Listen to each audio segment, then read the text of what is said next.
네, 저희 44회입니다. 오늘 자리가 벽고요. 밖에 있었습니다. 네, 자 그동안 그 가끔 티봉이가 지켰었어요. 송지현 지부장님 못 오실 때. 네. 근데 오늘은 와인님 어디 가셨죠? 와인님께서 단짝 어디 가셨어요? 아 그러니까요. 오늘 저도 되게 실망했거든요. 와인 볼 수 있나 했는데 오랜만에. 네. 근데 워크숍을 갔다고 합니다. 그래서 네, YTN 노조가 지금 행사와 워크숍 등으로 투쟁 의지를 고취하기 위한 워크숍 이렇게 생각하면 되는 거죠. 그렇죠. 별사 의지를 가지러 그렇죠. 공정방송을 지키기 위한 워크숍 이런 거겠죠. 오늘 되게 생각해보니까 와인님한테 되게 죄송하더라고요. 왜요? 옆에 짝이 없다는 게 이렇게 외로운 일인지 미처 몰랐는데 제가 지난번에 2번이나 연속을 안 나왔잖아요. 얼마나 외로우셨을까. 한번 오시면은 외로우셨는지 한번 물어보죠. 네. 아니 저는 와인님 그거 생각나요. 갑자기요? 네. 갑자기요? 이러면서 네 와인님 다음 주에는 꼭 뵙기를 바라겠습니다. 네, 이호찬 본부장님 어디 가셨죠? 지금 국회 과방위에 참고인으로 인사청문회 또 출두하셨죠? 출석을 하셨어요. 거기서 인사청문회가 아니고 공영방송 이사 선임 관련된 청문회. 네, 지금 계속 국회에서 청문회 있을 때마다 지금 이호찬 본부장님, 언론노조 위원장님, 박성현 본부장님 이렇게 수고를 하시는데 오늘 지금 청문회에 어떤 분들이 오신 거죠? 이진숙 방통위원장 또 참석을 했고요. 그다음에 김태규 방통위원 또 참석했고, 그다음에 이번에 방통위에서 위법적으로 선임한 이사들 또 왔나요? 이사들 또 원래 들어 있었고, 그리고 방통위 직원들 그렇게 지금 참석했죠. 네, 오늘 또 이진숙 탄핵된 방통위원장 이진숙 씨가 오늘 또 명언을 좀 남기고 있는 건가요? 어떤 그렇죠. 얘기들 하고 있나요? 지금 실시간으로 저희가 보도가 되고 위에서 뭐 박문지 이사 선임할 때 지시를 받았냐는 취지의 질문했는데 이게 모욕적이다. 자기가 모욕적이다. 근데 오늘 보니까 사실 모욕적이다라고 얘기하는 것보다 자기는 안 받았다고 얘기하면 되는 거잖아요. 그렇죠. 근데 그 얘기를 안 해. 그러니까 저는 이게 거짓말을 하고 있는 거 아닌가 하는 의심을 지울 수가 없는 거예요. 아니 근데 이진숙 씨 화법이 그래요. A라고 부르면 A를 얘기 안 하고 B-1이나 C-1으로 다른 얘기를 해요. 다르죠. 아까 오전에도 김태규 그 방통위원이 그 뭐라고 했냐면 뭐 원칙과 절차를 제대로 지켰냐. 그러니까 자기는 자기가 생각했을 그냥 지켰다라고 얘기하면 되는 거 아니에요. 네. 근데 자기가 생각했을 때는 원칙을 지키려고 노력했다고 생각한다. 이런 식으로 이제 조금씩 빠져나가는 거죠. 그러니까 이게 확실한 확답을 하지 않아요 오늘. 김태규 씨는 오늘 계속 답변을 거부해가지고 지금 국회에서 고발하겠다, 고발 의견이 된 걸로 보이는데 지난주 1차 청문회 때 김태규 씨 출석 안 했거든요. 근데 그 안 한 사유가 뭔지 아세요? 이분이 왜 그때도 태도가 되게 오만방자했잖아요. 과방위원들이 현장 검증 갔을 때도. 근데 그동안에 국회에서 방통위 같은 기관에 출석을 통보하거나 이런 거는 방통위가 국회 담당자가 있어요. 이른바 국회 협력관. 거기 나와가지고 거의 상관하다시피 하는데 그분 통해서 출석해달라. 그러면 이제 출석이 되고 통보가 그런 방식으로 이루어졌다는 거죠. 관행으로. 그랬는데 이 판사 출신의 김태규 위원장이 이런 국회 출석 통지서는 본인이나 배우자만 받을 수 있대요. 나는 통보받은 바가 없다. 그래서 나오지 않았답니다. 그러면 오늘 어떻게 출석하게 됐냐? 국회에서 김태규 씨 집에 직접 출석 요구서 갖고 갔대요. 네. 그래서 아니 오늘 저희가 이제 오전이나 오후에 여기 오기 전에 그 과방위를 보기도 하고 또 우리 그 조합의 이제 홍보국장이 매번 그걸 보고 성명서도 쓰고 하는데 오늘이 제일 힘들었대요 보는 게. 답변을 계속 거부하니까. 그러니까 이게 계속 그걸 똑같은 거를 계속 봐야 되는 것도 고역인 거죠. 그래서 오늘이 아마 제일 힘든 과방위 뭐 청문회였고 이호찬 선배도 지금 가 계시지만 굉장히 힘들어하지 않을까 그런 생각이 드네요. 근데 지난번에 방통위에 국회 과방위원들이 갔을 때 김태규 직무대행이 그렇게 오만방자한 태도는 저 때 화가 났나? 뭐 이렇게 생각할 수 있는데 오늘 국회에서 와서 그렇게 답변을 일관되게 거부하고 그런 태도는 이거는 국회 무시를 넘어서 국민 무시가 아닌가 싶어요. 맞습니다. 네. 그러면 저희 일주일 동안 컴퓨터에서 무슨 일이 있었나 얘기 좀 해볼까요? 요즘에 TBS 송전지 부장님이 전화만 하면 연결이 안 돼요. 그리고 6시간 후에 연결이 돼요. 죄송합니다. 네, 어디 계십니까? 일이 정말 많아요. 네, 어디 계셨습니까? 저는 항상 지금 최근에 아마 기사를 장식을 했죠. 이성구 저희 대표 대행께서 기자회견을 하지 않았습니까? 근데 원래는 서울시 의회를 압박하기 위해서 8월 이후에 기적이 생기지 않으면 TBS는 방송을 할 수 없다. 네. 라는 얘기를 하러 갔는데 기자회견에서 이상한 소리를 하셨더라고요. 김어준이 책임져라. 사제를 털어서라도 아니 TBS를 그분도 살려라. 왜 또 본질하고 다른 얘기를 하세요? 네. 그러니까 이제 헤드라인이 그걸로만 뽑히더라고요. 그러다 보니까 이분이 또 앞뒤가 다르게 말씀을 하셨어요. 사제를 털어서라도 김어준 네가 TBS 이렇게 망쳐놨으니 사제 털어서라도 TBS 살려라 해놓고 또 김어준에 대해서는 또 뭐 법적인 모든 수단을 강구해서 뭐 처벌하겠다 이런 식으로 얘기를 하더라고요. 책임 묻겠다. 이렇게 얘기를 했더니 거기에는 기자들이 어떻게 책임을 묻겠냐. 사실은 전임 대표들도 손해배상 청구도 하고 영구 출연 정지도 하고 예, 여러 가지 또 상표권 관련된 김어준의 뉴스공장 상표권 관련된 법적 제재로 하고 그랬거든요. 상표권은 TBS 뉴스공장이라는 타이틀을 현재 김어준 씨가 나와서 유튜브 방송에서 그 중에 뉴스공장이라는 거를 사용하고 있다. 그걸 또 상표권 침해라고 주장하고 있는 거죠. 그렇죠. 그거에 대한 소송도 하고 있고 그러니까 할 수 있는 거는 사실 정택 전 대표가 다 했는데 이성구 대표가 또 와가지고 책임이 있는 서울시 의회한테 얘기를 하는 게 아니라 그러니까 한 사람이 개인한테 이제 모든 걸 덮어 씌운 거예요. 그러니까 누군가 이런 예시를 들더라고요. 편의점 알바생이 예전에 그만뒀는데 편의점 망했다고 예전 알바생 네가 물어내라. 네가 물어내라. 편의점에 대한 지금 어려운 상황들 해결하라고 하는 그런 이상한 상황이다라고 얘기했는데 너무 부끄러운 거예요. 그래서 그 기자회견 끝나고 나서 저희가 얼굴이 화끈거리는 거예요. 기자들 보기에 민망하고. 그리고 모든 유튜브에 극우 유튜버에서 이 문제를 다 주제로 다뤘더라고요. 그러니까 보수와 진보 일반 시민들, 상식적인 시민들 사이에서 어느 누구도 TBS에 대해서 호응을 안 해주고 뭐라고 해야 되나? TBS 살려야겠다고 하는 여론이 오히려 더 사라지게 되는 계기가 돼서 저희는 너무 암담하고 분노스럽습니다. 그러니까 시민들이 지금 수도권 유일의 공영방송인 TBS를 살릴 수 있게 오세훈 서울시장, 최호정 서울시의회 의장 나서라. 이렇게 목소리를 모아도 모자랄 판에 이번 대표 대행이죠. 그렇죠. 이런 분이 망언을 일삼으니 시민들은 더 실망할 수밖에 없다. 이러니 구성원들이 얼마나 참담하고 암담하냐 지금 그 말씀이신 거잖아요. 네, 되게 많은 기자들이 왔습니다. 그때 23개의 언론사가 왔는데 이제 대표 대행이 어떤 발표를 하나보다. 그러니까 왜냐면 좀 셌던 얘기가 뭐냐면 전 직원을 해고하겠다고 했단 말이에요. 그러니까 이거를 어떻게 할 것인지 그 얘기를 들으러 많은 기자들이 왔는데 그런 얘기는 정작 하지 않고 본인이 앞으로 TBS를 어떤 식으로 만들 것인가 컨텐츠 얘기만 계속 했던 거예요. 그랬더니 기자들이 한 1시간 정도 듣다가 한 시간씩이나 혼자서 얘기했어요? 네. 죄송한데 근데 기자들은 1시간씩이나 그걸 듣고 있었어요. 국민일보 기자인가 하여튼 기자 중 한 명이 손을 들면서 죄송한데 저희가 미다시를 어떻게 뽑아야 될까요? 이런 거예요. 그래서 난리가 났다는 거예요. 근데 결국 김어준 얘기해서 미다시가 다 그걸 뽑히지 않았습니까? 네. 너무 부끄럽고요. 제가 정말 꼭 드리고 싶은 말씀은 이성구 대표 대행의 생각과 저희 구성원들의 생각은 다릅니다. 네, 이걸 꼭 말씀드리고 싶습니다. 참 부끄러워요. 참 죄송합니다. 진짜 요즘에는요 기가 막혀서 말이 안 나오는 게 너무 많은 것 같습니다. 지금 KBS도 이른바 이른바도 아니죠. 윤석열 대통령의 낙하산. 네, 대표적인 낙하산.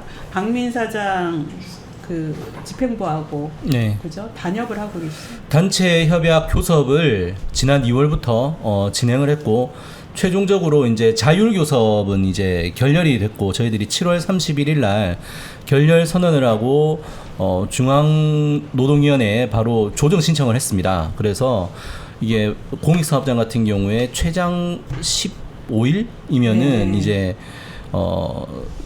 노동위원회에서 이제 조정을 하게 되는데 지난 금요일 날 1차 조정 회의가 있었고 그리고 이제 모레 이제 16일에 2차 조정 회의가 있습니다. 그래서 2차 조정 회의에서도 이제 결렬이 되면 이제 노동조합 입장에서는 파업을 할 수 있는 쟁의권을 가지고 와서 이제 구성원들에게 쟁의를 할 것인지 말 것인지를 묻는 이제 흔히 얘기하는 파업 찬반 투표를 이제 하게 되는 거죠.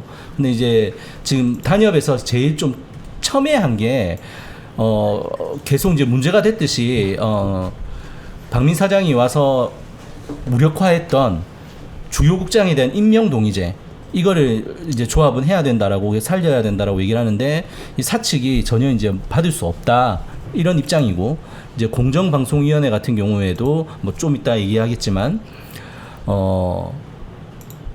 사측이 마음대로 방송 지금 난도질을 하고 있는 상황이지 않습니까? 그거를 이제 실무자들이 사측에 대해서 그래도 브레이크를 걸 수 있는 게 공정방송위원회인데 그렇기 때문에 공정방송위원회 같은 경우에는 실무자들이 사측 나오시오 나와서 방송을 이런 식으로 합니까? 이런 부분들을 따져 묻는 자리이기 때문에 그 안건에 대해서 실무자들이 방송 실무자들이 전적으로 안건을 요구할 수 있는 권한이 있도록 설계가 되어 있습니다. 그런데 이거를 지금 이렇게 뭐 중요한 얘기들이 많으실 텐데 사측 누구 나오세요? 이름이요. 실명 좀 한번 확인해 보게.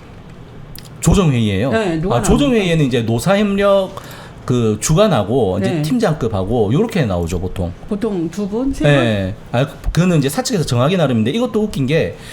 예전에 저희들이 임금 협상 때문에 조정위원회 가면은 사측의 임원에 해당할 수 있는 넘버 2라고 할 수 있는 전략기획실장이 보통 왔어요. 그런데 지금은 그냥 일개 국장인 노사협력 주관이 대표단으로 오고 있어가지고 이 자체도 사측이 굉장히 성의가 없다. 저희들이 봤을 때는 그러면 그렇게 보이는 지금 거죠. 단체 협상 단협을 하고 있는데 이 윤석열 낙하산 박민 사장 경영진이 뭐를 지금 목표로 하는 건가요? 임명동의제를 없애려고 하는 것 같아요. 임명동의제라든지 공정방송위원회라든지 이렇게 사측이 계속 얘기하는 게 뭐 이거 윤석열 정권하고 똑같습니다.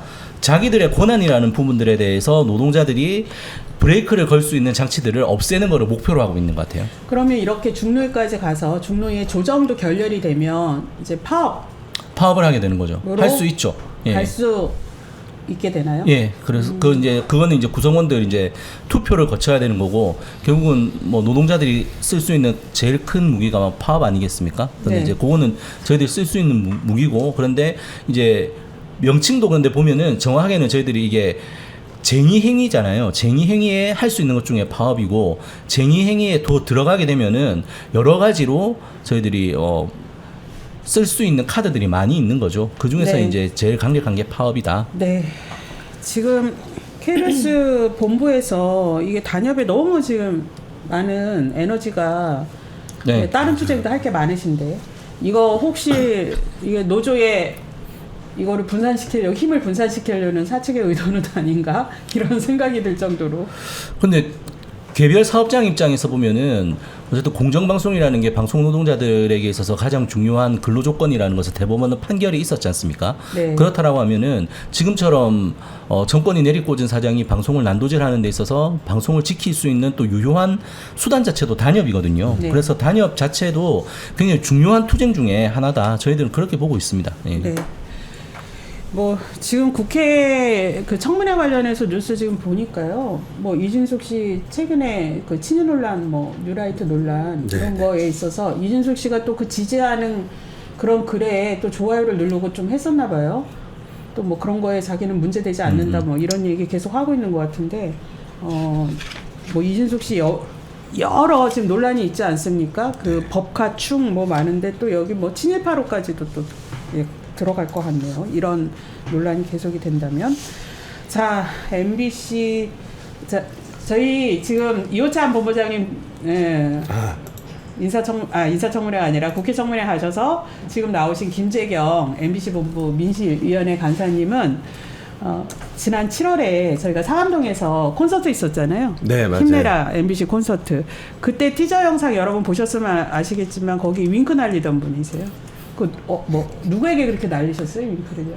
아니 마지막에 저만 이렇게 클로즈업이 되는 게 있었는데 네. 그때 촬영하셨던 선배가 그 제작 카메라 부분, 그러니까 영상 디자인 부위원장이었어요. 그래서 그분이 이렇게 찍고 있길래 선배 제가 뭐 하나 할까 하니까 그래서 뭐 하나 좀 센스 있게 찍게 해달라고 해서 네. 윙크 한번 할까 하니까 바로 하라고 그래가지고. 네, 그때 살짝. 날리신 윙크 덕분에 이번에 저희가 이른바 힘내라 MBC2 시민문화제 콘서트를 다음 주 수요일 날 8월 21일 여는데요.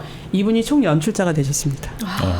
기대가 뭐 큽니다. 심리 처장님께서 많이 도와주시기로 해서 뭐 최대한 좀 해봐야죠. 네. 사실 저희가 좀 이제 그나마 좀 MBC가 지금은 이제 방송 장악 이제 위기에 놓여 있지만 K나 뭐 T나 Y 되게 힘들잖아요. 그래서 네.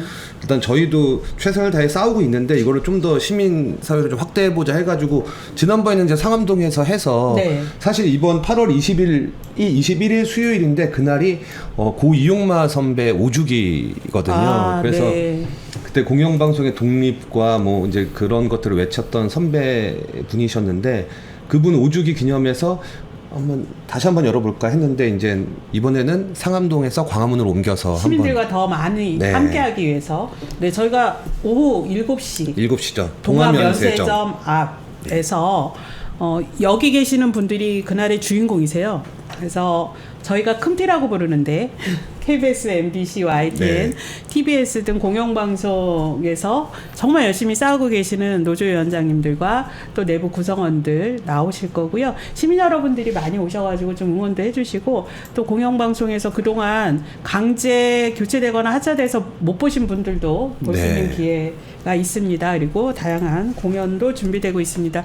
그거는 또 저희가 확정되는 대로 시민 여러분에게 많이 알려드릴 텐데요. 그래서 언론아싸 다음 주는 저희가 힘내라 공영방송 지키자 MBC로 대체가 됩니다. 네. 그래서 저희가 요 시간대에 그 공연을 유튜브로 중계를 해드릴 거라서요.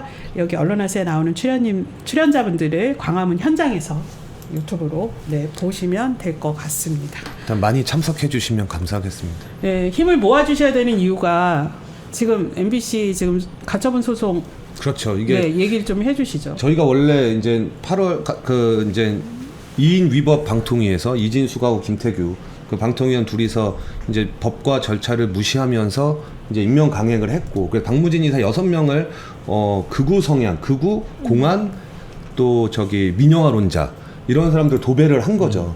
이제 그거에 대해서 이제 저희가 이제 집행정지, 그러니까 박무진 이사 선임이 무효다, 여러 절차적, 법적 걸로 이제 위법해서 무효다라고 소송을 제기했는데 그게 신문기일이 8월 9일로 잡혔었어요.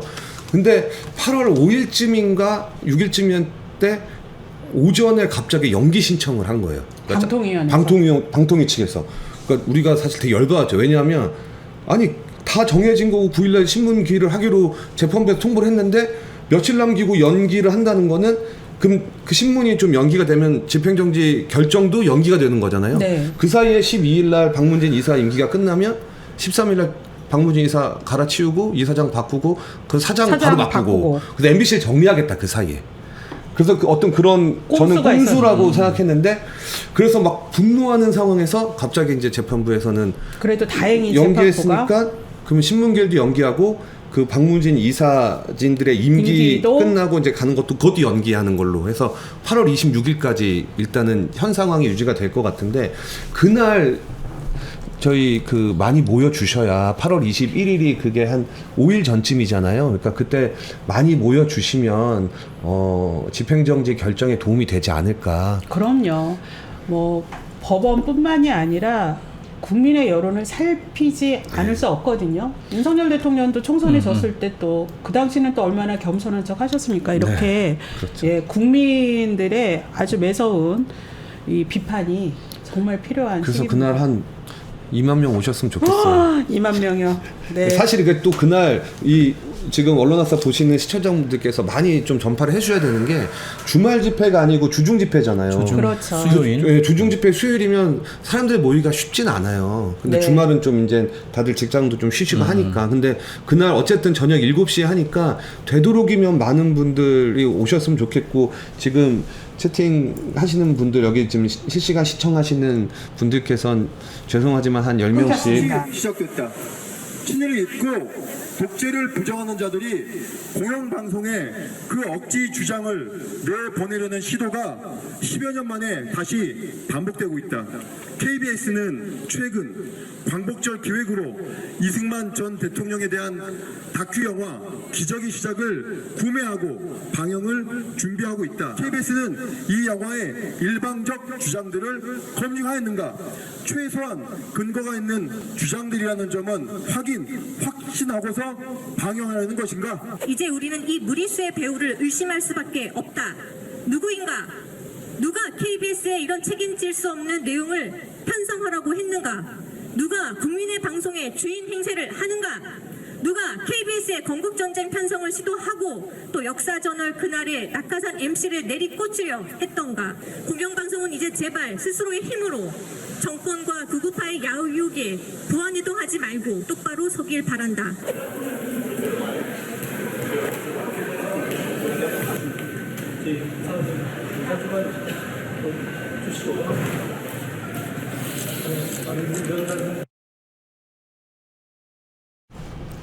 안녕하십니까. 시민이 언론의 인싸가 되는 그날까지 언론학자 시작합니다. 오늘 실시간 어떻게 된 겁니까?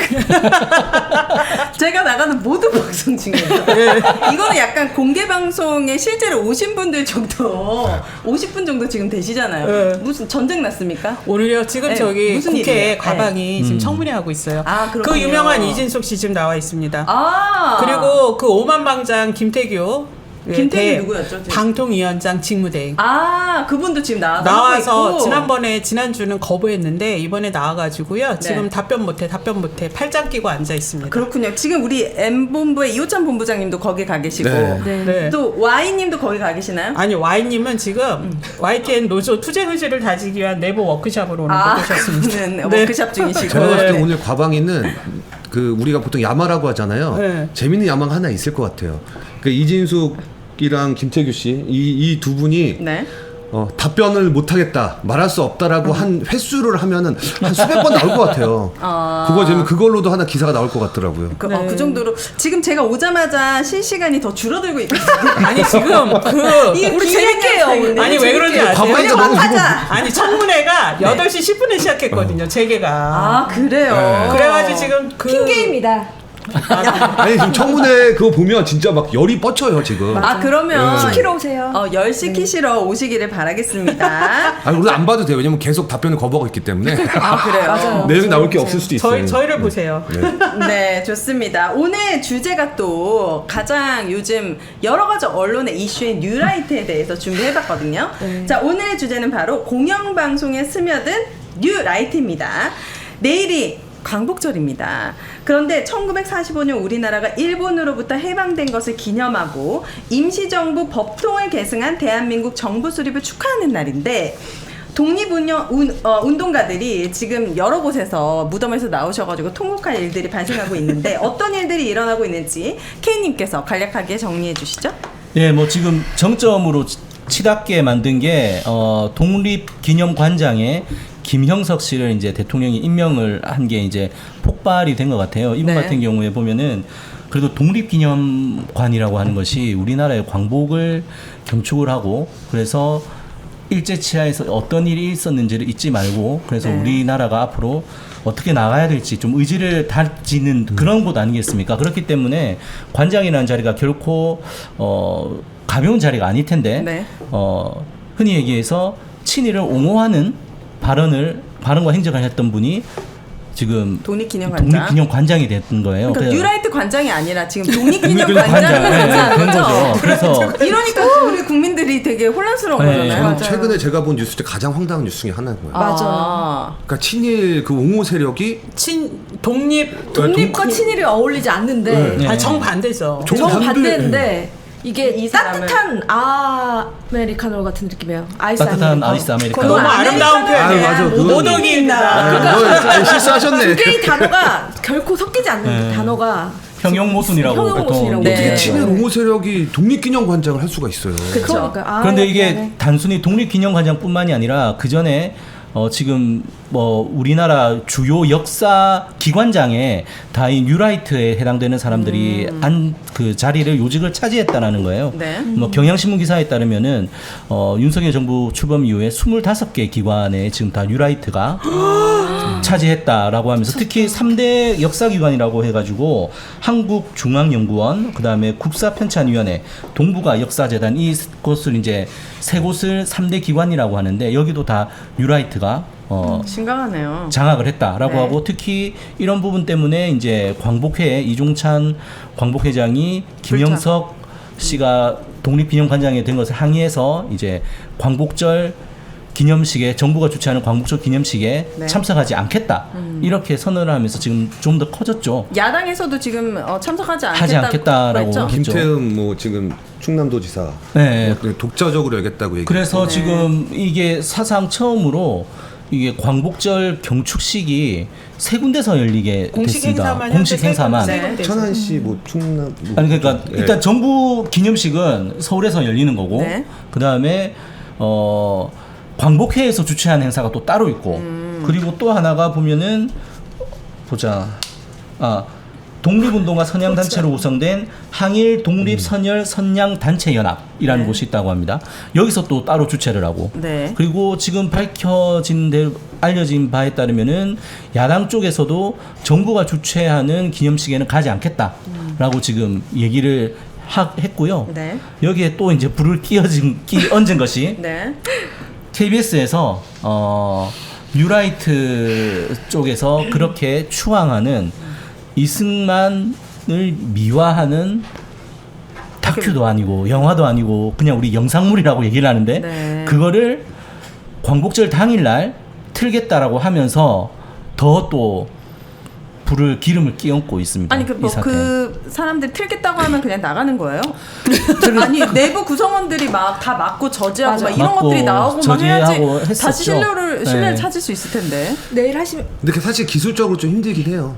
왜요? 왜냐면 틀 수 있는 데가 예전에는 테이프로 딱 해가지고 이제 뭐 한 10년, 20년 했을 때 예전에 막 그거 네. 막 네, 막 조정실 그랬어요. 맞고. 근데 근데 KBS에서는 지금은요? 지금 이제 파일로 돼 있으니까 어디서든 틀 수가 있는 거예요. 원격 아, 진짜요? 또 K 같은 경우는 맞아요. 워낙 곳곳에 이제 뭐 재난 방송 시설도 있고 하니까 그런 데서 틀 수가 있고 MBC만 보더라도 본사 막가도 저 일산 센터도 있고 의정부 쪽에서 저 연수대 그쪽에도 있다는 얘기가 있어요. 거기 송출이 가능하다는 말씀이세요? 네, 거기서 차차 말씀을 드리겠지만 그래서 저희들은 그 종합 편집하는 종편실에 앞에 가서도 이거 나가서는 안 된다라고 네. 항의 피켓팅을 했고 그리고 뭐 막아서기도 했었고 네. 그리고 이번 주 월요일에는 역사 단체들과 함께 방영을 철회하라라고 하는 기자회견도 네. 가졌습니다. 지금 자료 화면에 나오는데요. 이게 12일 날 저희 조합 사무실에서 하는데 오셨던 분이 다 뭐 민족문제연구소라든지 4.3 재난이라든지 그리고 4.19 뭐 혁명회라든지 이런 곳에서 오셨어요. 네. 오셔가지고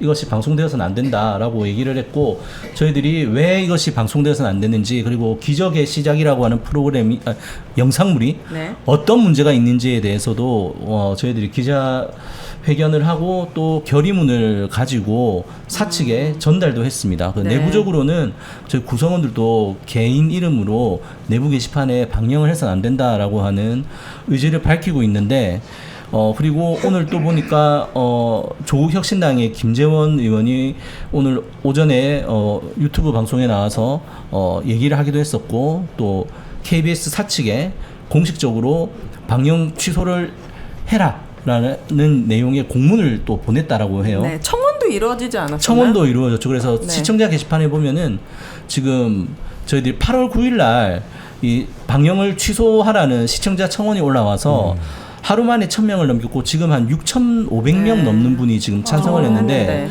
그렇게 하고 나니까 또 방송해 주세요라고 하는 청원이 올라왔어요. 근데 이제 다행히 방송을 하면 안 된다라고 하는 청원이 네. 당연한 거죠. 더 많습니다. 예. 네, 자 공영방송에 스며든 뉴라이트가 주제인데요. 저는 진짜 최근에 들어서 가장 많이 들어본 단어인 것 같습니다. 뉴라이트 도대체 뭡니까? 우리 또 티님께서 역사학과 역사학도. 네, 역사학과에서 뉴라이트도 배워요? 배우진 않지만 제가 역사에 관심이 많아요. 아, 네네. 그래서 제가 지금 좀 재밌게 말씀드릴게요. 여기서 뉴라이트인지 아닌지를 가름을 한번 해보겠습니다. 네. 김재경 간사님, 네. 제가 얘기할게요. 우리나라 대한민국 정부가 수립된 날이 몇 년도일까요? 연도로 따지면 임시정부 수립일 아니야. 이거는 임시정부 수립일 아니에요. 무지와 임시정부 수립 그게 아니고 1919년일까요? 1919년? 1948년일까요? 아, 1948년 아니죠. 헌법에도 나와 있잖아요. 네, 3.1운동 정신에 네. 계승하고 뭐 4.19 네. 혁명 그쵸. 다 나와 있습니다. 눈치 보면서 건국절을 1948년이라고 주장한 사람이 뉴라이트라고 합니다. 이거는 또 하나 식민 일제 강점기에 곡물 수탈을 그건 알아요. 곡물 수탈은 수출일까요, 아닐까요? 수탈이라고 말씀하셨죠. 수탈이죠. 그분이 다 정답 얘기했잖아요. 그분이 김나경 교수라고. 네. 지금 저기 이번에 그 독립기념관 이사로 선임되셨던 분. 그분이 결정한 거예요? 이사가 됐어요 또? 네, 그쪽에 됐어요. 한 2월 달쯤 해가지고 시끌벅적 우리 했는데 이렇게 모르는 사이에 다 그분이 낙성대 이제 그분이 한국 우리 땅이라고 할 중앙연구원 근거가 원장이에요. 약하다고 생각하십니까? 아니요. 한국중앙연구원 한국당이죠? 원장. 당연하죠. 그럼 마지막으로 시민사무처를 묻겠습니다. 그럼 무서워. 위안부 강제징용입니다. 저는 이준석 씨가 그 답변 안 한 거에 분노합니다. 네.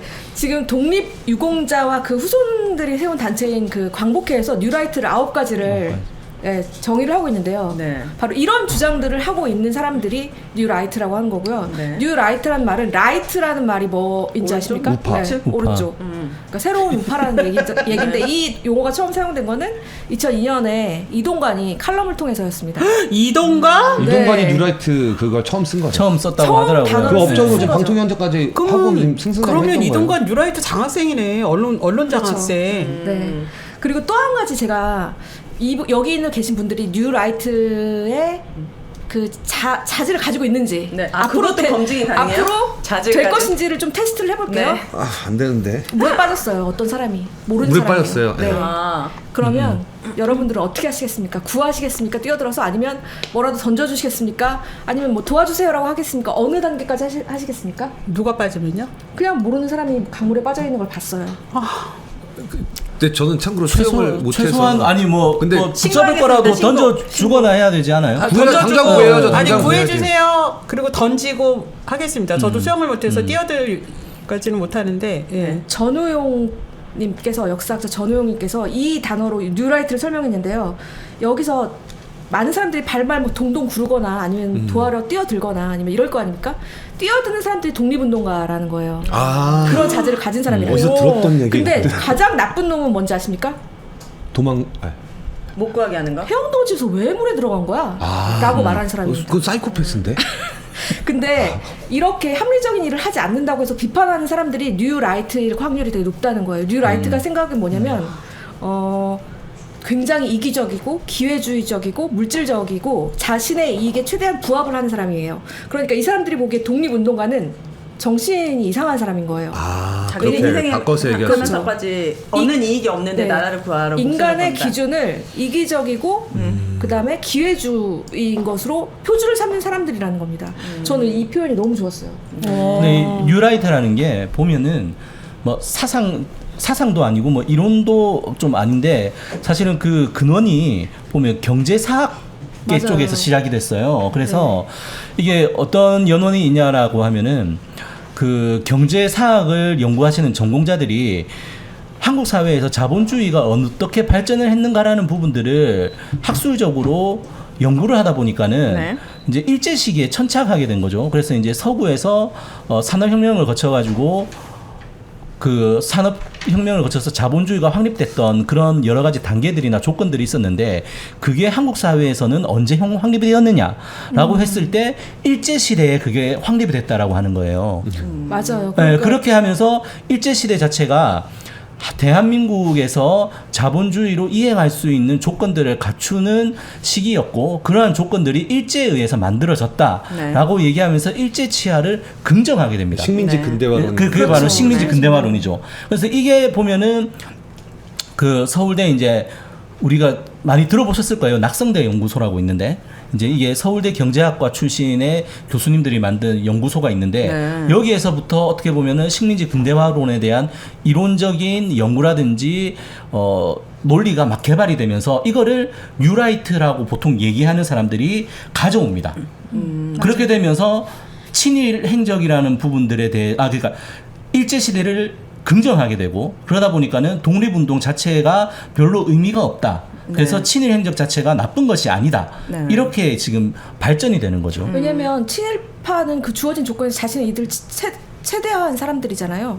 그러니까 이분들은 되게 정상인 거예요. 뉴라이트가 보기엔 오히려 독립운동화가 좀 바보 같거나 아니면 좀 뭐랄까 혐오하는 거예요 오히려. 근데 제가 생각했을 때는 일제 시대가 더 이상 통하지 않으면 이 뉴라이트라고 부르는 사람들은 일제가 아니라 뭐 다른 나라를 들여와서라도 본인들의 이익을 관철하기 위한 어떤 수단인 거지 역사를 왜곡하는 것도 어떤 가치나 이념에 치우치고 있는 게 아니라 본인들의 권력, 물질 이거를 위해서 그냥 추종하는 거죠. 언제든 추종세력은 바뀔 수 있는 거죠. 왜냐하면 그들도 서로 통하는 게 없더라고. 그래서 친일하고 뭐 친미 이런 게 같이 가기도 하잖아요. 맞아요. 네. 사대주의. 우리가 이렇게 아까운 시간에 정말 궁금하지도 않는 이런 극우 단체인 뉴라이트에 대해서 알아봐야 된다는 것 자체가 너무 슬프네요. 지금 이 윤석열 정부가 얼마나 처참한지 보여줍니다.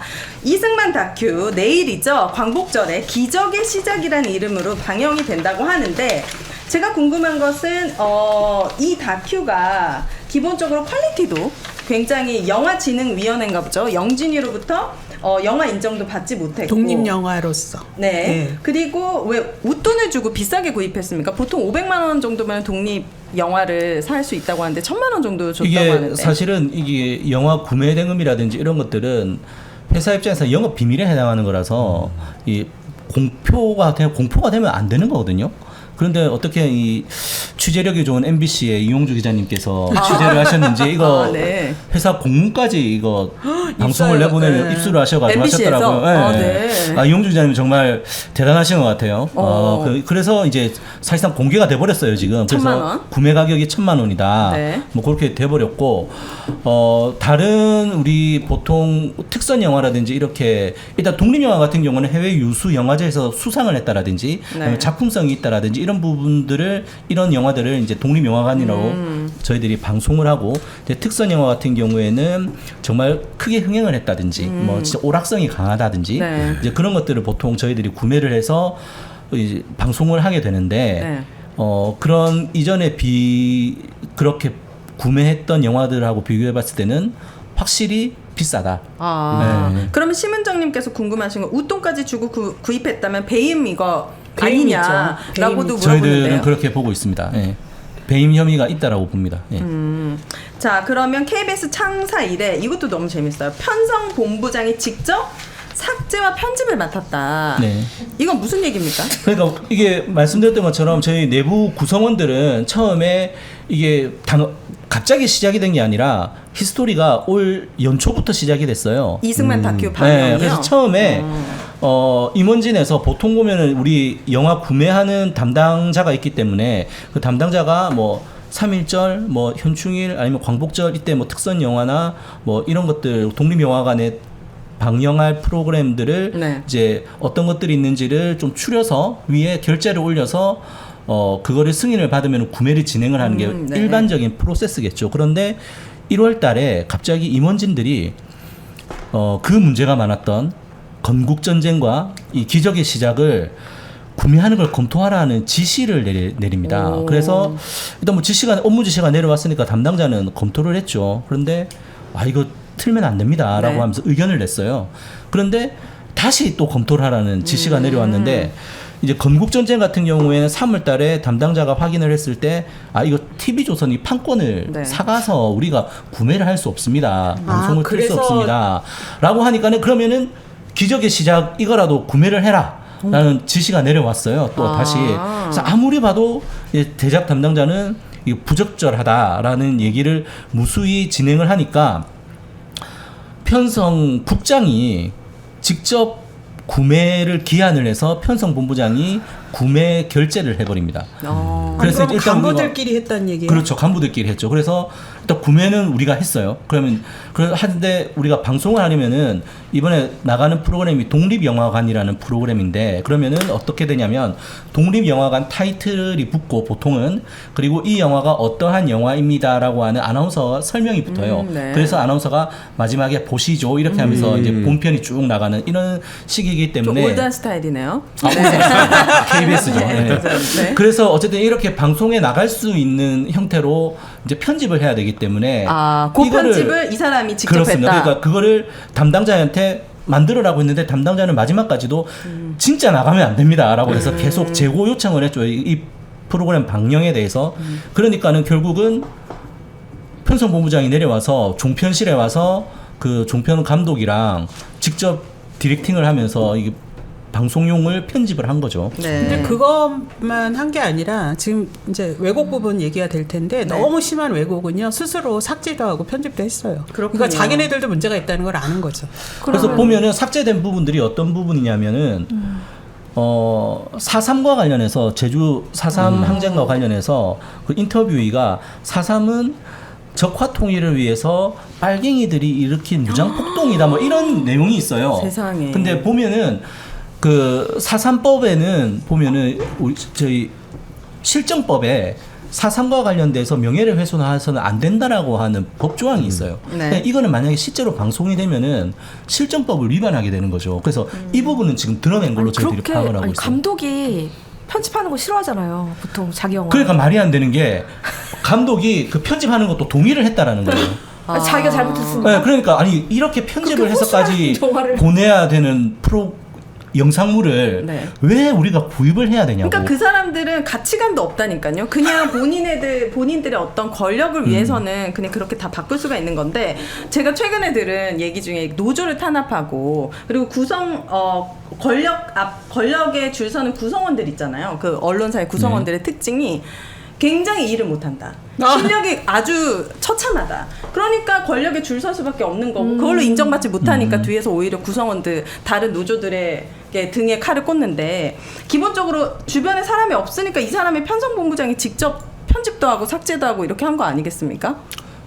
그렇죠. 예, 만약에 이 사람 업무가 이게 아니잖아요. 아니죠. 편성본부장이라는 사람이 직접 자기가 디렉팅을 하는 게 자기 업무가 아닌 거죠. 예. 그럼 최초 지시자가 누구인 거예요? 박민 아니겠어요? 저희들은 박민 사장, 김동윤 편성본부장이 책임을 져야 된다라고 보고 있습니다. 네, 지금 댓글에서도 우리 KBS는 언제 다시 데려와 살릴 수 있느냐 이렇게 진짜 대한민국의 공영방송에서 광복절에 이승만 찬양 다큐가 방영이 된다니 처참합니다. 중요한 건 뭐 재미라도 있고 웃기기라도 하든지 아니요 품질이라도 그러니까 퀄리티라도 고품질이라든지 좋으면은 말을 안 할 텐데 이 퀄리티 자체가 이게 영화 맞아? 독립영화 맞아? 라고 할 정도로 인정을 받지 못하고 있다라는 게 가장 또 체크 포인트가 될 수 있을 것 같습니다. 영진위에서 부적격으로 판단한 이유가 2차 심사 자료 한번 자료를 띄워주시겠습니까? 확인해 보도록 하겠습니다. 네.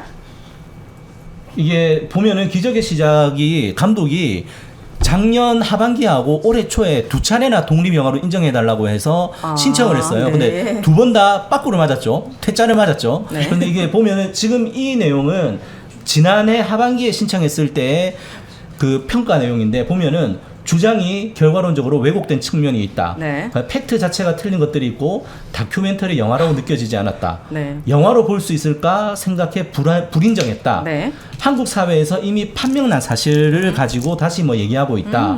이런 얘기고 네. 이 마지막이 마지막이 답변이에요. 답변이네. 다큐멘터리 감독으로서 기본적으로 갖춰야 하는 것도 갖추지 않았다라고 그러니까 생각했다. 이런 사람들의 특징이다. 실력이 없다고요. 라고 하면서 일단 한번 퇴짜를 맞았어요. 네. 그래서 이제 올해 초에 1월에 다시 신청을 했거든요. 네. 그래서 두 번째 심사를 했는데도 마찬가지로 재현 방식이 너무나 관습적이다. 재현하는 방식이 클리셰가 너무 강하다. 하나의 영화 서사로 연결시킬 수 있는 어떠한 논리적 접근이나 서사 방식이 부족하다. 논리적 뒷받침이 아주 미약하다. 이런 사유로 네. 또 퇴짜를 맞았습니다. 그래서 실제로 보면은 그 심사 기준이 세 가지가 있어요. 영진에서 심사 기준이 첫 번째가 상업 영화가 다루지 않는 정치적, 사회적, 문화적 쟁점과 인물을 깊이 있게 다룬 영화. 두 번째가 편견과 관습에 얽매이지 않는 표현으로 차별화된 경험을 전달하는 영화. 네. 세 번째로 새로운 지식을 제공하고 대안적 의제를 제기하는 영화. 하나도 안 맞다는 거예요, 이런 거에. 네. 그래서 이제 독립영화로 인정을 받지 못했죠. 그래서 실제로 독립영화계에서는 네. 아니 KBS가 독립영화로 인정받지도 못한 영상물을 그러니까. 독립영화관에 튼단 말이야? 라고 하면서 반발을 하고 계신데요. 근데 이 가장 큰 문제는 뭐냐면 이거 국민 무시하는 거예요. 국민 보기도 싫은데 저렇게 불량품들을 보기가 싫은데 왜 억지로 보게 만드냐는 거예요. 그것도 KBS는 지금 수신료가 주요 재원이잖아요. 이게 맞습니다. 국민들이 내는 거예요. 공적 재원을 그것도 2배나 넘게 구매하면서 이런 불량 네. 영화를 사서 시청자들에게 이렇게 보여준다는 건 네. 그래서 저희가 배임이라고 얘기를 하는 게 이렇게 말도 되지 않는 영상물을 구입을 하는데 수신료를 지출했다라고 하는 거는 저 제작하는 감독한테 대놓고 명백하게 경제적 이익을 주려고 하는 목적이 뚜렷하기 때문에 이거는 배임이라고 저희는 보고 그리고 있습니다. 전파 낭비를 넘어서 네. 전파 폭력입니다. 근데 저는 궁금한 게 이게 네. 4.3 그 관련 법을 위반했으면 위반한 거죠. 저 감독 시정법 처벌받아야 위반이죠. 되는 거 아니에요? 그래서 맞다. 이게 웃긴 게 지금 일부 OTT에 저게 VOD가 되고 있대요. 네. 그래서 이거는 좀 4.3 단체들 저희도 좀 추후에 이런 작업들을 좀 해 나가려고 하는데 이거 내려야 될 것 같아요. 아니 이거는. 이거 4.3 지금 법정 단체들 네. 많거든요. 4.3 재단 등 이런 데서 이건 강력히 대응해야 돼요. 5.18 민주화운동 같은 경우도 그렇게 역사 왜곡한 대표적인 사람이 있잖아요. 지금 감옥에 가 있잖아요. 누구죠? 누구 아는 사람이요? 지만원 씨. 지만원 씨. 아, 네. 지만원 씨. 네, 지금 감옥에 가 있어요. 광수 1호 2호 네, 얘기했던. 계속 왜곡했던 사람들. 아 저는 되게 마음이 아픈 게 뭐냐면 박상현 본부장을 포함해서 그 구성원들이 받는다는 거예요, 이 피해가. 맞습니다. 왜냐하면 사람들이 이거 보고 분노를 KBS한테 한단 말이에요. 당연하죠. 네. 그리고 KBS 수신료 안 내고 싶잖아요. 이런 거 보면. 그러면 그 피해는 고스란히 아무 잘못이 없는 구성원들에게 간다는 게 너무 불안해요. 아니 TBS가 지금 말도 안 되는 TBS 그 대표의 발언 대표와 때문에. 뭐 그다음에 막 김어준 씨한테 막 모든 뭐 사죄를 털어서 배상하라는 등 이런 말도 안 되는 주장을 하니까 시민들이 TBS를 실망하듯이 지금 그 얘기시잖아요. 똑같은 마음입니다. 맞습니다. 그래서 이렇게 말도 안 되는 거라면서 영화가 어떤 내용이냐 한번 간략하게 그 왜곡되는 부분들 좀 설명을 드리도록 하겠습니다. 네. 보면은 일단 이 문제적 장면들을 그 자료 한번 띄워주시겠습니까? 네. 일단 전반적으로 이승만에 대한 찬양 일색인 거예요. 그래서 이승만을 이제 기적의 인간 미라클. 네. 많이 그리고 이제 들었는데? 얘기를 하는 그 영화 제목은 뭐 기적의 시작인데 네. 이승만 자체가 기적의 인간이다라는 내용을 하게 되는 거죠. 그 다음 보시면은요, 여기서 이제 나오는 거죠. 건국 1948년 8월 15일 네. 이렇게 대한민국이 건국했다라는 것은 이승만 대통령 한 분의 지대한 업적이다. 어머나. 그러니까 대한민국이라는 것이 이승만 때문에 세워졌다. 저 사람은 뭐 하는 라는 사람이에요? 얘기예요. 지금 저 저분이 배우예요? 아니면 배우는 아니고 어디 뭐 역사학자예요? 단체 회장이신데 예. 우익단체, 뉴라이트 단체. 맞습니다. 예, 예. 그리고 네. 그 다음요.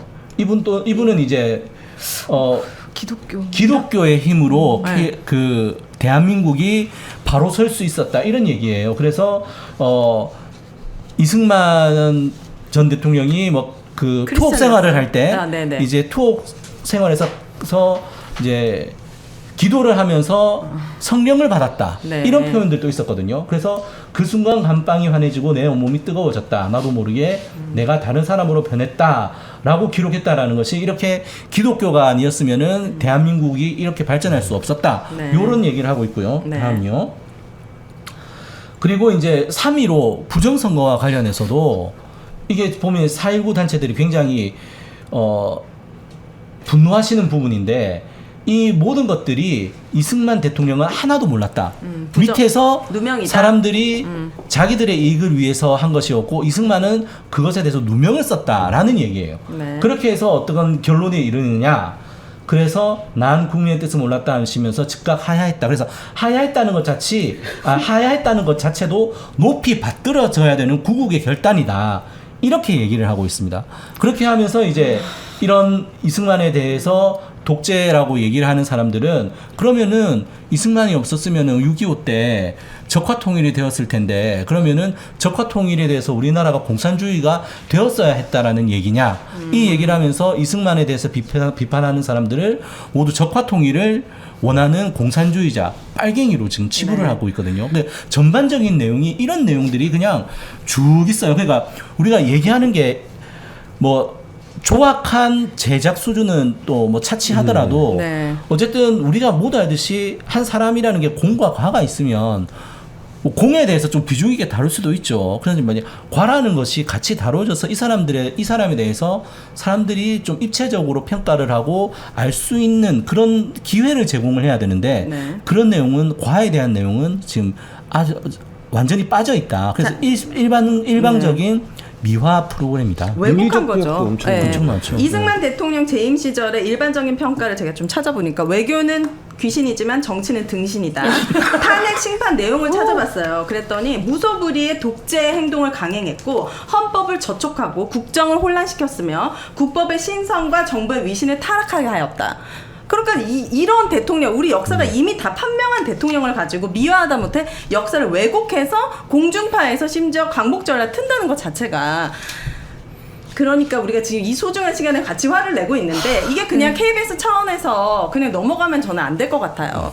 지금 시청자분들도 계속 너무 분노하고 안 보면 끝나겠지만 구성원들이 끊임없이 이거에 대해서 문제를 지적하고, 이것뿐만 아니라 건국 전쟁도 있지 않겠습니까? 네네. 건국 전쟁도 짚어봐야 될 것 같은데 KBS의 이승만 영웅 만들기는 이번이 처음이 아닙니다. 올해 초 조선일보, TV조선 등 보수 언론과 집권 여당까지 나서서 이승만의 미화 다큐 건국 전쟁을 대대적으로 홍보하고 띄웠는데 KBS도 맨발 벗고 앞장섰다고 합니다. 우선 KBS가 왜 이승만을 미화하고 찬양하는데 진심인지 그 저희를 알아보도록 하겠습니다.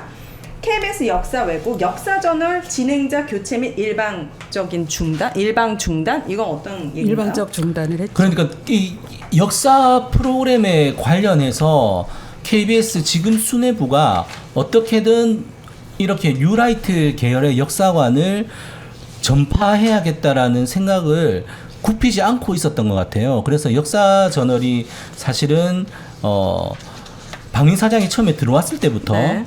우리 사내에 이 수뇌부에 부안해동하는 인물들이 역사 저널이라는 프로그램에 대해서 굉장히 많은 공격을 했었습니다. 네. 그렇게 하면서 역사 저널이 어쨌든 한 10년 넘은 프로그램이다 보니까는 자체적으로도 좀 개편의 필요성이 있어가지고 한번 이제 좀 단장을 하겠다라고 하면서 네. 좀 쉬었었죠. 그러면서 이제 새로 프로그램을 론칭을 하려고 했는데 문제가 됐던 것이 제작진에서는 배우 한가인 씨를 MC로 섭외를 했었는데 오, 네.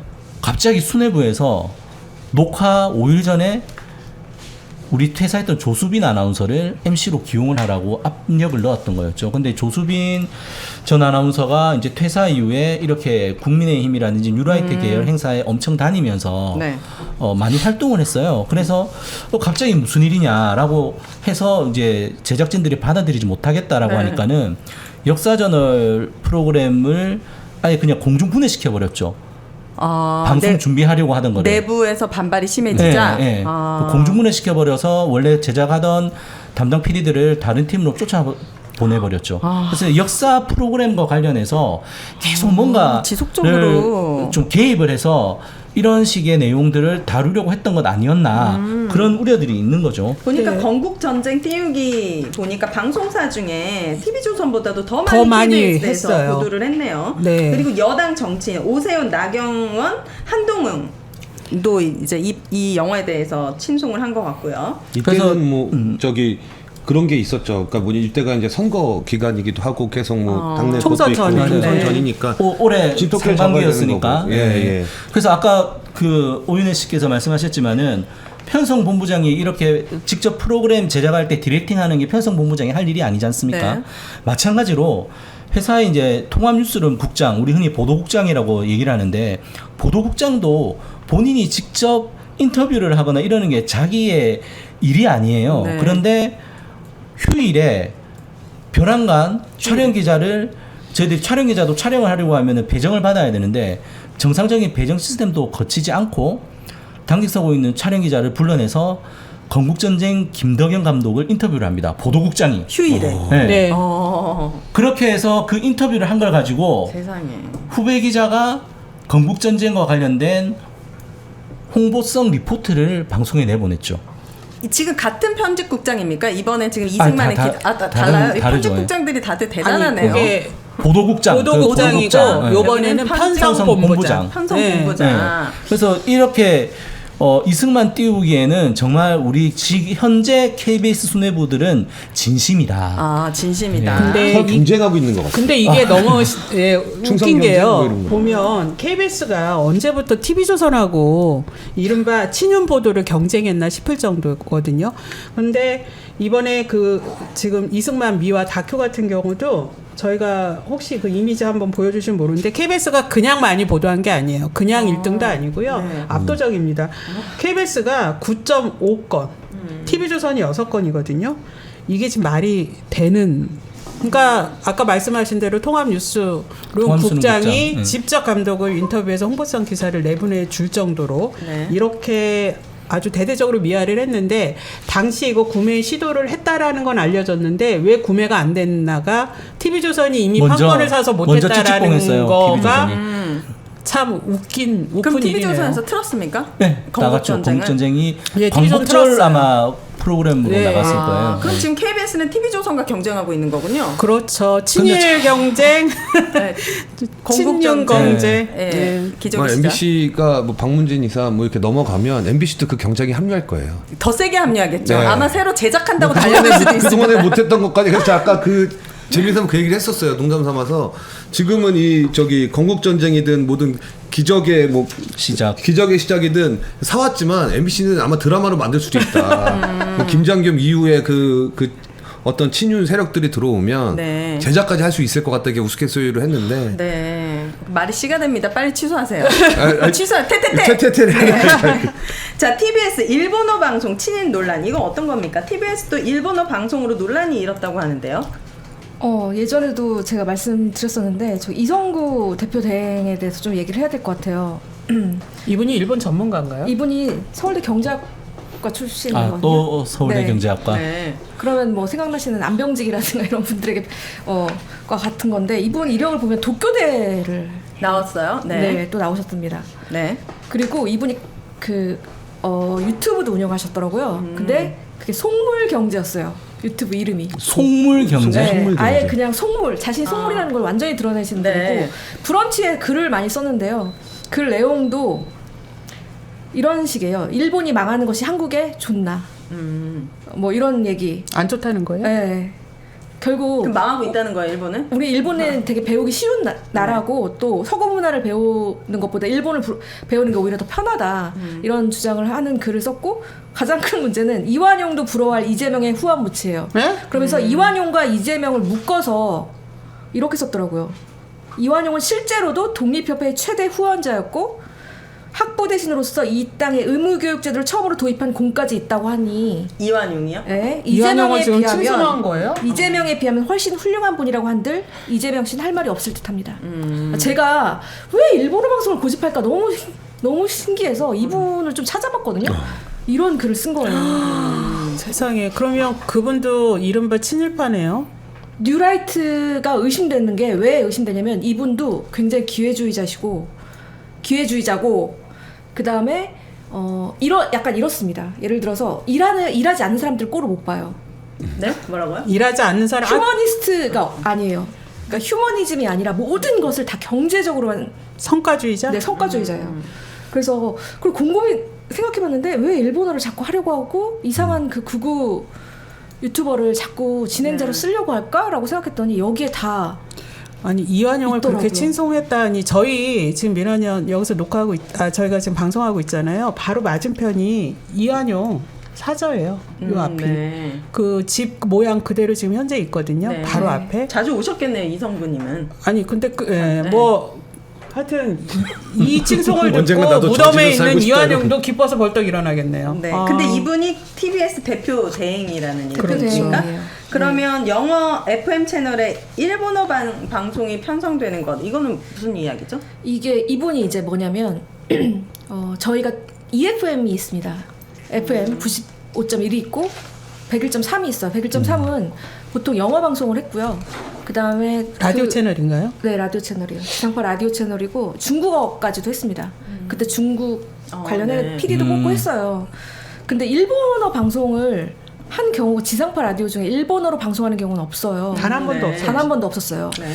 근데 이번에 일본어로 방송을 하겠다는 겁니다. 그 근거는 뭐냐면 일본어 지금요? 지금? 네, 지금 아, 네. 일본어 관광객이 제일 많다는 거예요. 지금 대한민국에서 일본 그 근데 관광객이 지금 이걸 듣는데요. 지금 TBS 라이브를. 그러니까요. 그러니까 우리나라 관광객이 일본에 많이 간다. 아니면 아니요. 일본 사람들 우리나라에 많이 오니까. 일본 사람들 우리나라에 많이 와서 좋다. TBS 라디오를 네. 계속 들으니까. TBS 라디오를 안 듣죠, 당연히. 그 안 사람들이 듣지. 우리가 프랑스에 이미 프랑스에 놀러 간다고 프랑스 라디오를 듣습니까? 그건 아니지 않습니까? 그래서 이 주장을 하면서 그 우익 유튜버를 꼭 거기 앉히겠다고 한 거예요. 이 고집을 아직까지 꺾지 않고 있습니다. 네. 저희가 성명서도 냈고 왜냐면 일본어 PD 먼저 뽑아라 그렇게 할 거면 그리고 방통위 허가를 제대로 받아라. 네. 네, 이렇게 말을 하고 있는데요. 일단 김영민이라는 분입니다. 그 구구 유튜버시거든요. 전 그분을 개그맨. 그분을 못 오게 하는 거는 PD들이 정치적이기 때문이래요. 오히려. 네. 네. 아, PD들이 반대하는 게 PD들이 네. 정치적이어서 네. 그 진행자를 못 오게 막고 있다 네. 이렇게 주장한다고요? 네, 뭐 이런 발언의 취지도 하고요. 또 하나는 뭐냐면 최근에도 사실 그 욕심을 버리지 못해 EFM 팀장을 바꾸려고 하고 있습니다. 지금 EFM 팀장이 이걸 거부했다고 해서 이성구 대표 대행이 네, 대표 아, 대행이 네. 원래 있던 EFM 제작 팀장을 좀 교체하려고 한다는 시도를 제가 들었어요. 네. 네. 그런데 정말 집착이 심해요. 예, 네. 지금 TBS도 이렇게 지금 TBS가 폐업 위기인데, 네. 맞습니다. 그죠? 네. 문 닫기 직전인데 일본어 가속화 시키는 방송 거죠, 지금. 예 네. 만들겠다고 지금 TBS 어떻게 살릴까 전에 이것도 정말 웃긴 일인데 이번에 이진숙 방통위원장이 위법적으로 KBS하고 박문진 이사들 일방적으로 날치기 선임했잖아요. 네, 네. 거기에도 또 류라이트들이 이제 임무영 있죠. 변호사라고 이제 이진숙 방통위원장이 이제 명예훼손으로 누군가 고발했었는데 그때 변호인이었어요. 근데 그 변호인이 지금 박문진 이사로 내려온 거죠. KBS? MBC, 박문진. 네. 박문진 이사를 내려왔는데 그분이 페이스북 글을 보면은 우리 이진숙 누님이라고 썼어요. 그 옛날 글을 찾아보면. 네. 근데 그분이 이제 그보고 장애인 비하 발언도 해가 이제 하고 뭐 장애인을 뭐 이제 그런 입에다 담기 힘든 어떤 비유적인 말을 쓰고 네. 그리고 제일 거기에 존경하는 교수님 아까 얘기했지만 이영훈 교수라고 아까 서울대 낙성대 연구소 네. 낙성대 경제연구소죠. 거기에 이제 대표적인 친일 경제학자죠. 그분 존경한다. 그분 강연에 지금 들으러 간다. 뭐 이렇게 얘기했던 분이죠. 네. 근데 신기하게도 보수 정부만 들어서면은 이 독재를 미화하고 역사를 왜곡하려는 시도가 계속 일어나고 있어요. 이게 우연의 일치는 아닌 것 같습니다. 2011년 KBS 이승만, 박정희 독재를 미화했던 대한민국을 움직인 사람들을 방영했네요. KBS에서 또 당시 KBS 수개월 투쟁을 하면서 정권과 극우파 야욕에 부안해동하지 말라. 뭐 이렇게 또 이 당시에 2011년도 투쟁을 또 내부 말씀하신 것 같아요. 구성원들이 또 예, 투쟁을 그래서 했었죠. 그때는 시민단체들이 이게 제가 표지만 좀 인쇄를 해왔는데 네. 워낙 이승만에 대해서 얘기가 있으니까는 이렇게 자료집까지 만들었어요. 자료집을 만들어서 이승만이 어떤 행적을 저질렀느냐라는 자료집까지 만들었는데 네. 이게 발간사가 보면은 2011년 8월 1일 친일 독재 찬양 방송 저지 비상대책위원회 명이거든요. 아, 네. 2011년에 이랬는데 지금 13년이 지나서 똑같이 또 반복이 되고 있는 거예요. 지금. 그렇네요. 자, 결국 윤석열 대통령은 지금 지지율도 낮은 데다가 역사 왜곡을 수없이 시도를 하고 있습니다. 다음 키워드는 땡윤을 넘어 친일로입니다. 사실 친일이라는 말도 좀 부족할 것 같아요. 일본 사람도 아니라 일본에서도 약간 극우에 해당하는 성향의 사람들처럼 보이는데 국민의 방송 KBS가 어쩌다 뉴라이트의 방송이 돼버렸습니다. 이것이 바로 공영방송 몰락을 가장 극명하게 보여주는 참상인 것 같은데요. KBS 내부의 상황이 무척 궁금합니다. KBS 내부 구성원들은 당연히 반발이 있을 것 같긴 한데 어떤 행동을 좀 취하고 있으실까요? 당연히 반발을 하니까 편성본부장이 직접 디렉팅을 하는 상황까지 이제 벌어졌던 것이었죠. 그래서 네. 저희들이 그 아까 말씀드렸지만은 종편 작업실에 가서도 반발을 하고 피켓팅하면서 편성본부장한테 당장 멈춰라. 그래서 이것 관련해 가지고 이제 PD 협회에서 처음에 TV 편성위원회 개최를 요구를 했는데 거부를 당해서 이제 KBS 본부 조합 차원에서 공정방송위원회 열자라고 했는데 그것도 이제 회사가 거부를 했죠. 그래서 이게 저 내부적으로만 이렇게 해서는 안 되겠다라는 생각에 이번 주 월요일에 이제 기자회견까지 열어서 역사단체들한테 이런 상황에 대해서 조금 알렸고, 이 부분 관련해서 저희들이 뭐 방송금지 가처분이라든지 이런 것도 좀 생각을 했었는데, 그 부분들이 뭐 좀 현실적으로 쉽지 않은 부분들이 있어서 저희들이 이후에라도 만약에 방송이 된다라고 하면 좀 법률적인 대응 좀 꼭 해 나가려고 하고 있고요. 내부적으로도 지금 막 반대를 하는 개인들이 내부 게시판에 글을 올리고 있습니다. 네. 댓글도 막 달리고 이렇게 하고 있는데 네. 회사 꿈쩍도 하지 않아요. 계속 회사는 아까도 말씀드렸지만 너무 이 정부하고 똑같아요. 모든 것이 자기들의 권한이다. 인사권, 편성권 이거는 사장이 하는 거야. 이 구성원들이 뭐라고 얘기하는 거는 조용히 해, 시끄러워. 어떤 소송이나 이런 과정은 없나요? 그 부분들이 이제 하겠다라는 거죠, 저희들은. 그러니까 그런 부분 때문에 사실 그 이전에 저희가 단체 협약 이행 가처분이라든지 이런 것들을 넣었는데 지금 법원에서는 이런 것들이 안 받아들여지고 있어요. 그래요? 그리고 공정방송이 방송사 노동자들에게는 굉장히 중요한 근로 조건이기 때문에 이런 것들을 지켜야 한다라고 해서 네. 노동위원회에도 이런 그 이전에 일어났던 잘못된 부분들에 대해서 근로조건 위반이다, 이건 부당노동행위다 네. 넣었는데 이것도 다 노동위원회에서 기각이 됐어요. 왜 기각이 되죠? 그러니까 노동위원회나 지금 법원이 너무 보수적으로 판결을 하는 거예요. 이미 대법원에서 방송사에서의 공정보도는 노동자로서의 권리 근로조건의 핵심이니 이건 네. 매우 중요하다. 그걸로 이제 투쟁하는 거를 법적으로 인정을 했는데 네. 지금의 법원이나 이렇게 진호위 같은 행정기구에서 이거 인정을 안 하는 거죠. 그러니까 지금 소송도 많이 내셨는, 가처분도 네. 많이 냈는데 이게 이제 번번이 이게 인용이 되거나 네. 승소를 못 하니까 어려움이 더 큰 맞습니다. 상황인데 근데 왜 MBC는 그래도 인용된 사례들이 다 100점 100승이잖아요. 지금 한 몇 번 그렇게 하고 있죠. 진 적은 없죠. 그러니까 지금 네. 상황이 유지가 되고 있는 건데 이제 판사 다른 개인에 거지? 따라 다 다른 거고. 그리고 진우위의 그 이제 거기 이제 노동위원회라고 하나? 노동위원회. 예, 노동위원회 그분들도 다 이제 다르잖아요. 그러니까 우리가 보니 케바케라고 해야 되나?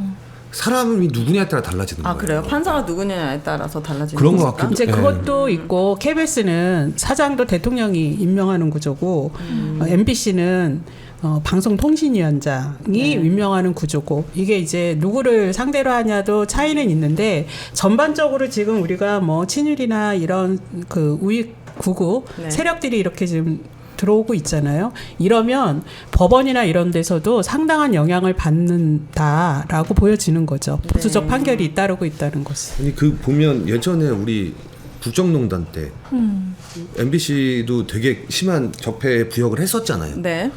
근데 그때 우리 회사 상황을 보면 선배 지금 K님 말씀하신 거랑 상황이 비슷하니까 대한민국이 이상하면 대한민국 대통령이 임명한 KBS도 좀 이상하잖아요. 엄청 이상하죠. 전반적으로 부처가 이상이 많을 거예요.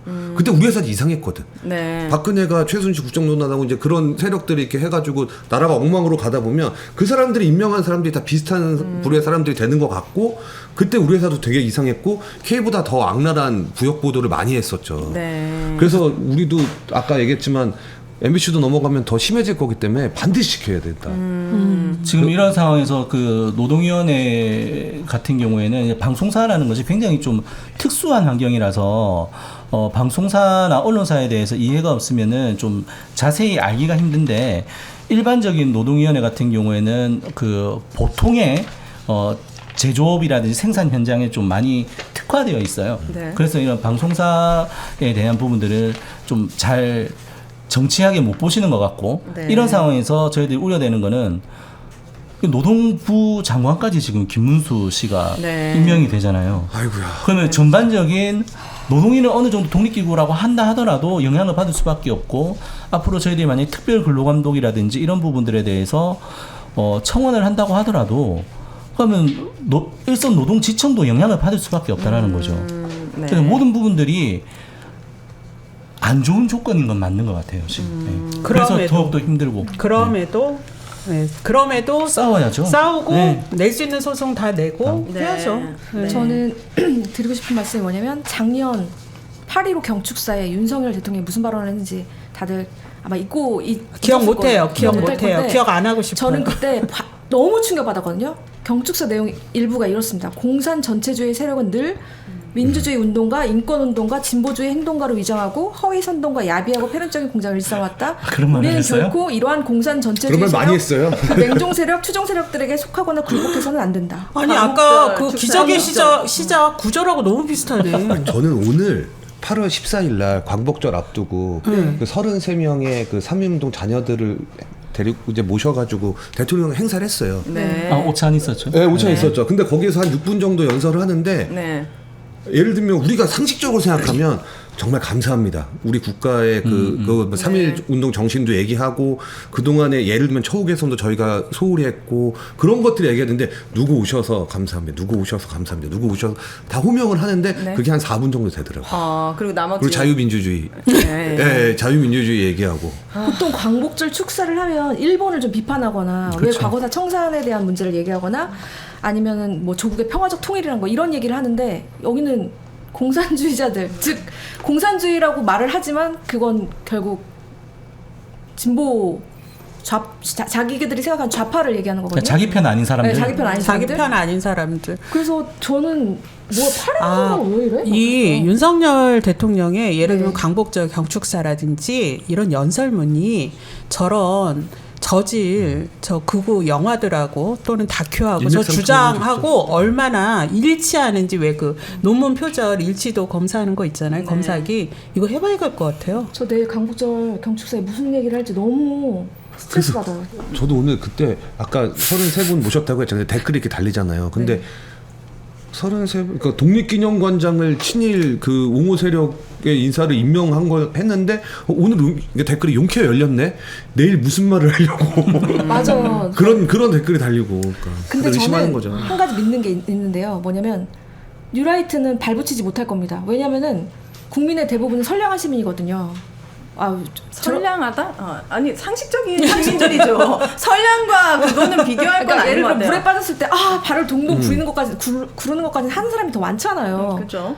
저기 왜 헤엄노치에서 왜 물에서 저기 저도 한 거야? 그런 희망이 있어요. 마치 촛불이 꺼질 때 네. 살짝 한번 이렇게 하잖아요. 타잖아요. 네. 그런 거 아닐까라는 기대감이 있습니다. 그리고 또 하나 일제 시대를 겪은 저희 할머니 세대들이 있습니다. 아직 그분들이 아직 계세요. 그분들이 증인이잖아요. 안 겪은 우리도 분노해요. 그러니까요. 분노하는 게 너무 당연합니다. 이게 미스터 선샤인만 봐도 분노를 하는데 지금 상식과 비상식의 싸움이기 때문에 거기에 분노하는 에너지도 너무 아깝습니다. 어쨌든 다큐 방송 멈출 수는 없는 겁니까? 지금 상황으로는 뭐 쉽지 않은 것 같습니다. 어떻게 왜요? 멈춰주세요. 가가지고 좀 꺼버리면 안 돼요? 전원 같은 거 있잖아요. 그런 좀 몇 시에요, 꺼버리고. 그거? 이게 방송국에는 비상 버튼도 다 있어서 비상 발전기도 있고. 내일 11시 10분 아침이요? 밤. 시청률이 궁금하다. 아니면 이 다큐가 끝나고 나서라도 저는 개인적으로 KBS 노조의 성명서를 많은 기자들이에게 배포해서 이건 구성원들과 정말 다르다. 정말 이거는 KBS 역사의 치욕으로 남을 것이다. 라고 꼭 내주셨으면 좋겠습니다. 오늘도 성명이 나갔고 그러니까 이런 상황에서 사실 그 노동조합이 할 수 있는 게 성명서 쓰는 것밖에 없다라는 게 굉장히 조금 맥 빠지는 것이긴 해요. 네. 아니 사후 소송도 다양하게 검토해 볼 네, 수 뭐 있을 그 것 같아요. 부분도 이제 네. 분명히 이제 할 거라고 이제 역사 단체들께도 말씀을 드렸는데 네. 어떻게 좀 막을 수 있는 방법이 없나? 사실은 이제 그런 것들을 하기 위해서 이런 일이 안 생기게 하기 위해서 임명동의제라는 것을 이제 도입을 했고 그리고 이런 일을 따지기 위해서 공정방송위원회라는 걸 만들어 놓았는데 네. 이게 사실은 지키지 않는다라고 해가지고 노동법적으로는 처벌을 할 수가 없어요. 단협을 위반했음에도 불구하고. 네. 윤석열 정부하고 똑같죠. 그러니까 법의 맹점, 허점 이런 것들을 이용을 하면서 이런 제도를 다 망가뜨리고 있는 KBS 수뇌부가 저는 언젠가는 꼭 네. 단순히 역사의 심판 이런 게 아니라 법정의 심판을 받을 거라고 사법적인 심판을 받을 거라고 봅니다. 근데 저는 실망하지 않아요. 우리 국민들이 누굽니까? 이런 거 튼다고 해서 그걸 사실로 믿겠습니까? 그랬으면 KBS 장악하고 자기 사람 다 꽂고 그랬는데 총선에서 윤석열 정부가 저렇게 대패를 할 수 있었겠습니까? 네. 국민들 믿지 않을 거고요. 지금 뭐 시청자들도 지금 댓글에 남겨주시지만 이번 기회로 4.3도 다시 공부하게 됐고 이승만이 어떤 인물인지 사실 젊은이들은 이승만에 관심 없죠. 네. 근데 다시 이승만이 어떤 인물이고 실체가 뭔지 공부하게 됐다. 네. 그래서 오히려 이 실체들에 국민들이 더 관심을 가질 것 같아요. 그리고 시청률이 또 어떻게 나오는지 또 국민들이 그 영화라고도 할 수 없는 저 조잡한 영상을 보고 또 어떻게 평가하는지 저는 그렇게 암울하게 보진 않아요. 그리고 이분들이 왜 그럼 이렇게 이승만을 내세우고 건국절을 강조하는지에 대해서 알아볼 필요가 있는데 이거는 자신들이 부역했던 그런 일본에 부역했던 이런 거 과거를 좀 세탁하기 위해서거든요. 그렇죠. 그러니까 독립운동가의 그런 열심히 나라를 위해서 싸웠던 사람들을 국민과 떼어내고 그 자리에 자기들이 자기들이 거기에 있으면서 정당하다는 거를 피력하기 위해서 이렇게 하는 거거든요.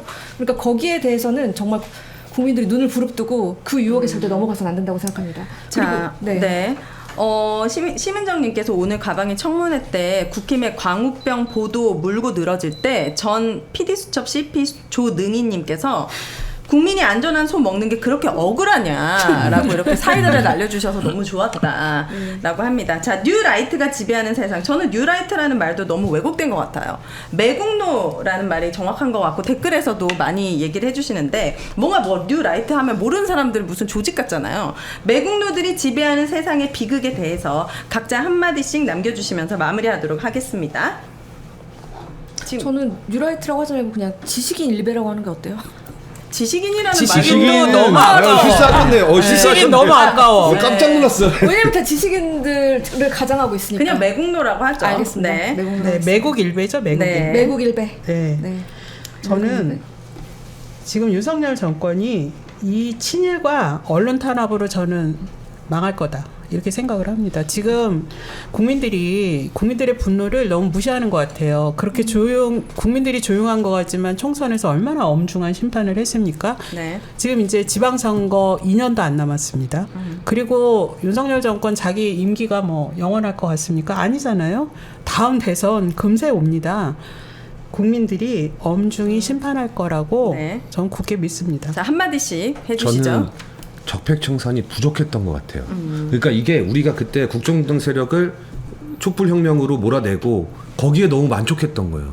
그 당시에 벌어졌던 여러 가지 사안들을 다 기록해서 한 명 한 명씩 법의 심판대에 올려놨어야 되는데 우리도 사실은 그때 예를 들면 김장겸이나 안광환, 김재철 이런 부역자들 그 밑에 신문 부역자들도 우리가 기록들을 다시 한번 더 세밀하게 보지 않고 넘어갔던 것들이 있던 것 같아요. 그렇죠. 근데 결국에는 윤석열이라는 사람이 나타나서 다 사면시키고 다시 다 지금 복귀하고 그 독립운동 자손들은 인정 안 하면서 친일파들 쫙 데려오고 결국에는 이런 상황이 벌어진 거잖아요. 네. 지금 다 기록해서 훗날에 정권이 바뀌거나 세상이 바뀌었을 때 네. 청산을 확실히 해야 된다. 할 수 있겠습니까? 저 매국노들은요 대다수의 온정주의를 가진 사람들의 그런 마음을 이용하거든요. 그래서 기록해야 된다. 이 마음을 잊지 마시라고요. 그래서 그렇게 기록해야 당하고도 저 얘기를 제가 2005년도부터 들었어요. 그래서 기록을 철저히 해야 되고 네. 그러기 위해서는 MBC가 MBC를 지켜내야 지켜야 된다. 된다. 네, 앞장서 우리라도 주시기를. 저희도 이제 기록을 해야 되니까요. 네, 네. 네. 자, 그리고 우리 KBS 내일 다큐가 방영됩니다. 기적의 시작입니다. 정말 기적스러운 일입니다. 광복절에 이승만 찬양이라니요, 진짜 그렇죠. KBS에서. 뉴라이트라고 하는 사람들이 그냥 그 이익 지상주의인 것 같아요. 그래서 과거에 자기들의 이익이 중요하기 때문에 대한민국이라는 나라를 위해서 그리고 대한민국에 살아가는 민중들을 위해서 자기를 희생했던 사람들을 지우려고 하는 거잖아요. 그래서 이런 것들이 이익지상주의가 승리하는 사회는 만들지 않아야겠다. 그래서 우리가 좀 어쨌든 공동체 정신이 필요한 거잖아요. 그래서 이런 부분들이 아까 뭐 좀 일맥상통하는 얘기인데 공동체 정신을 좀 복원할 수 있는 그런 사회가 되어야지 이렇게 이익지상주의자들이 역사 오늘 자료 준비하면서 옛날에 히트쳤던 책이 좀 생각이 났는데 프란시스 구야마라는 사람이 썼던 이제 역사의 종말이라는 책이 이제 그거예요. 그냥 내용이 자본주의가 이제 역사 발전 단계에서 최종 단계고 자본주의가 승리를 했으니 뭐 대안적인 사회를 찾는 노력 자체가 의미가 없다라는 그런 책이었는데 좀 그런 사회는 안 돼야겠다. 공동체를 좀 살릴 수 있는 그런 일에 공영방송이 좀 앞장서야겠다는 생각을 내부 구성원들끼리 우선 똘똘 꼭 뭉치시기를 부탁드립니다. 선생님 되게 선하시네요. 저는 청산해야 된다고 하는데 공동체식을 아직 물론 터졌어요. 더 강해져야 돼. 아니 책이 필요해 진짜. 무슨 공동체예요. 그 뿌리를 뽑아서 척결을 해야 공동체가 바로 서죠. 그러니까 공동체를 바로 우리 세우기 팀님 위해서 말씀하셨나요? 말씀 아니요, 저 하겠습니다. 네, 해주시죠. 여러분, 제 2차 세계대전이 끝나고 나서 독립한 나라는 많지 않아요. 그때조차도 아직 식민지화를 벗어나지 못한 사람이 많았습니다. 근데 우리나라는 왜 바로 독립할 수 있었는지 아십니까? 바로 독립운동가들이 만천하에 그런 운동들을 하면서 대한민국이 독립할 수 있는 여건을 갖춘 나라라는 거를 만천에 알렸기 때문에 그렇습니다. 그런 과정이 없었다면 그렇게 쉽게 대한민국이라는 나라를 세울 수 없었을 겁니다. 그걸 기억해 주시고요. 3.1운동도 그랬고. 맞아요. 그러면 지금 언론도 이렇게 싸우고 있어야 나중에 언론을 다시 되찾을 수 있습니다. 그래서 싸우는 것과 싸우지 않는 건 정말 큰 차이가 있다는 것을 말씀드리겠습니다. 언론의 독립운동가들과 오늘 함께했습니다. 자, 다음 주죠. 8월 21일은 고 이용마 기자님의 5주기이고 이 시기에 맞춰서 MBC 힘내라 2가 광화문에서 열린다고 하고 오마이TV에서 또 여러분들을 위해서 방영해드리니까 그때 또 함께 해주시길 바라겠습니다. 시민이 언론의 인싸가 되는 그날까지 언론 아싸! 감사합니다. 아니